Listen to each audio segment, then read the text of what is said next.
বন্যায় ভিডিও বানাচ্ছে, এটা যারা ভিউ ব্যবসা পাবেন, আপনি শুয়ে শুয়ে দেখে কয় টাকা পাবেন? আপনিও ভিডিও বানাতে আসুন, 2-4 রাত না ঘুমিয়ে তাদের পাশে থাকুন। দেশের এই দুর্দিনে যারা ঝাঁপিয়ে পড়ছে, মনে রাখবেন তারা আমাদের জন্যই লড়ছে। আপনার কমেন্ট হতে পারে আপনার অবস্থান অথবা পারিবারিক শিক্ষার বহিঃপ্রকাশ। একটু বিবেক খাটিয়ে দেখুন, আপনিও করতে পারবেন হিসাব নিকাশ। উল্টাপাল্টা কমেন্ট করে মানসিক শান্তি খুঁজে কেউ কেউ, এমন মানুষ না হলে অকারণেই করত গেউ গেউ। বন্যায় আটকে পড়া মানুষদেরকে ত্রাণ দান করতে গিয়ে কিছু মানুষ ছবি আর ভিডিও তুলে নিজেদের সোশ্যাল মিডিয়াতে আপলোড করে লাখ লাখ ভিউ কামাচ্ছে। হায় রে বাঙালি, তারা তো ভিখারি না, তাহলে কেন তাদের ছবির ভিডিও তুলে সোশ্যাল মিডিয়াতে এভাবে আপলোড করলি? হিন্দুরা বলতেছে তাদের পূজার বাজেট কমিয়ে বন্যার্থদের পাশে থাকবে। মুসলিম যত মসজিদ আছে তারা তাদের ফান্ডের টাকাগুলো বন্যার্থদের জন্য দিয়ে দিচ্ছে।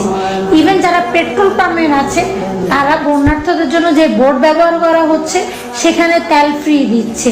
ইন্টারনেট কানেকশনে যারা আছে তারা ফ্রি ইন্টারনেট দিচ্ছে।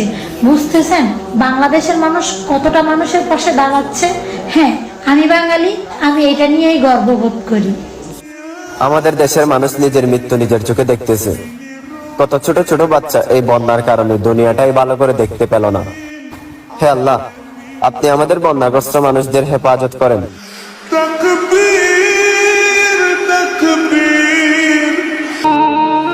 মাওলানা ভাসানী একটা কথা বলেছে, ভারত হচ্ছে আমাদের জাত শত্রু। এই কথাটা যে প্রজন্ম বুঝতে পারবে তারাই হচ্ছে এই জাতির শ্রেষ্ঠ সন্তান। বাঙালি সুযোগ পাইলে ইচ্ছা মতো বাস দেয়। ফেনীর অবস্থা এখনো পর্যন্ত ভয়াবহ।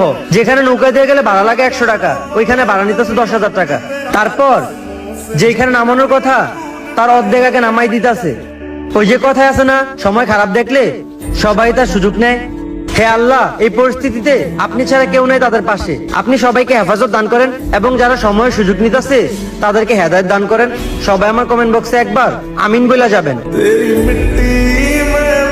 ফেনীতে গেছে ওইটা ভালো কথা, কিন্তু তাদেরকে সাহায্য করার দূরের কথা, তাদের ইমোশনাল কেন ভিডিও বানাইতেছো। ফেনীর মানুষও কিন্তু ততটা গরিব না। আমি তো ভুলেই গেছি, এটা তো বাংলাদেশ। মানুষ মরতে থাকলে মানুষের পিছনে হাজারো ক্যামেরা থাকে, কিন্তু তাকে বাঁচানোর মতো কোনো লোক থাকে না। আমরা এই কাদের জন্য ওনার এলাকায় ফেনি, এটা হলো ওনার এলাকা। ওনার এলাকার মানুষকে বাঁচাইতে এলাম আমরা। ওনার এলাকার মানুষকে বাঁচাইতে উনি যদি আমাকে বিপদে ফেলাই দিয়ে যায়, আমাকে মন মানসিকতা কুলাইব আর কোনোদিন এরকম কাছে আগায় যেতে কোনো সময় কুলাইব না। তো দয়া কইরা আপনারা এই ধরনের কাজ করবেন না, দয়া কইরা।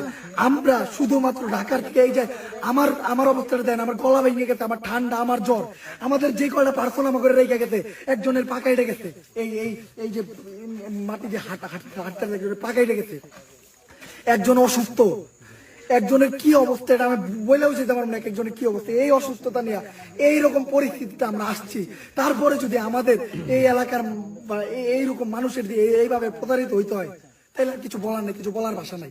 আপনারা এটার একটা ভেদাভেদ করবেন, বেনিবাসীর কাছে বিচার দিয়ে গেলাম, আপনারা এটার ভেদাভেদ করবেন, আপনার আর আল্লাহর কাছে বিচার দিতে আমার কিচ্ছু বলার নেই। আপাতত আমরা এই যে নৌকা নিয়ে যাইতেছি, আমাদের ওই জায়গায় যে ত্রাণ আছে এটা ওদের দিয়েই পাঠিয়ে দিব।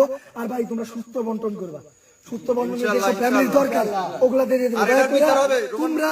তোমরা আমরা একজনের দ্বারা প্রতারিত হয়েছি, দয়া করে তোমরা এটা মনে রেখো যে আমরা প্রতারিত হয়েছি। এখন যে আমরা যা করবো তার জন্য সবার মাধ্যমে ইনশাআল্লাহ ইনশাআল্লাহ। আর এটার বিচার হবে, সবাই এটার একটা বিট করতে হবে যে নুকালা এসে পালাই গেছে, এটার বিচার হবে, কঠিন জবাব হবে এটা।